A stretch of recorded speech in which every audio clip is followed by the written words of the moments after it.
Okay, for GLPs, which are semaglutide, uh, that's just a GLP, I think. Um, I think it's Montejero and Zepbound. It's the second name in the video, in my last video.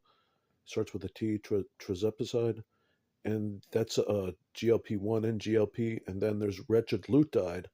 That's I think that's three, but I haven't I haven't done that one yet.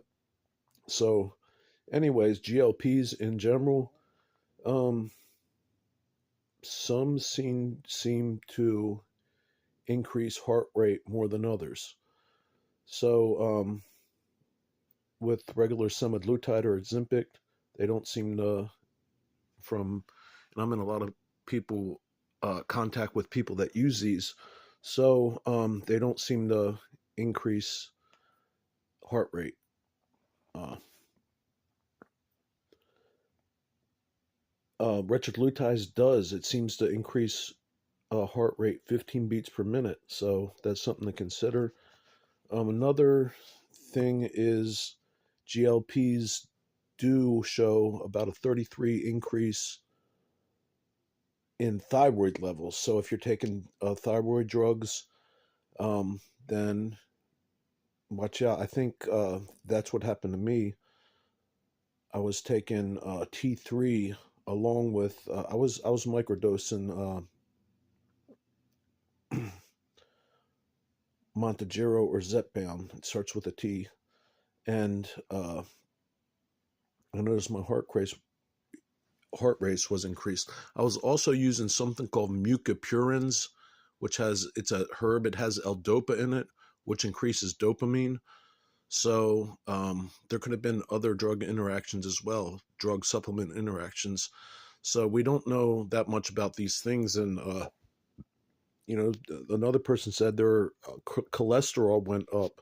They were having really good results on the retatrutide, but their cholesterol went up. He was also on cholesterol medication as well. Um, so yeah, we don't know a lot about these. I would say that and a lot of obese people use these. You see them on like Reddit and stuff like that. They use them for their main source of losing weight. They're not changing their diet. They take a big dose of like GLPs, a big dose, and are not hungry for 2-3 days. They don't eat and lose all this weight. And then what happens if they stop or when they stop, they gain it back and they lost muscle and fat, and then they gain the fat back. And this happens all the time. It's very common. People that don't resistance exercise and into this lifestyle, they end up looking worse and are worse because they have less muscle than when they started and more fat. So these people that are looking for a quick fix for them, there's not a quick fix for anything. Um, and they're using this stuff the wrong way. So for a fat loss diet, I would say, let's say it's 16 weeks until your peak date. And I would start my thinking right now.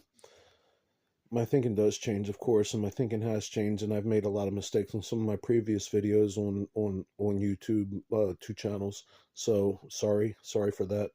But you learn more and you evolve, and you accept that, and you're a better person because of that. You're not a better person as a spiritual person, but as a human being, you get more efficient things done, and things work better for you and stuff like that. Excuse me. So, um,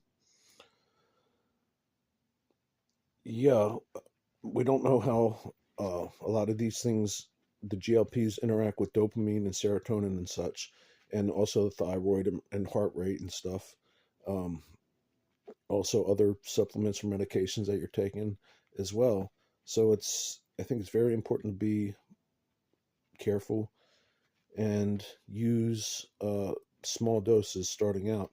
Of course, if your doctor gives it, he may give you, starting out at 2.5 milligrams of Ozempic, bump it up.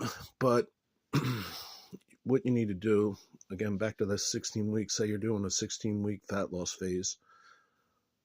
So I would say the first 6 weeks, just start by reducing your food or adding in cardio or both. And yes, you can do both. I know some people, and I used to do this too, only do one at a time. I used to think this, only adding cardio one at a time and reduce food because you don't know which is doing what. You can do it that way if you want, or you can do both. And once you get good enough, you can kind of you know your body good enough. So I would add in it at about after 6 weeks, see what it does, and microdose it, or maybe not microdose, but start out low and go from there. I wouldn't use it too much. I mean, because it definitely is going to work. If it's quality stuff, it's going to work, and you're not going to be as hungry.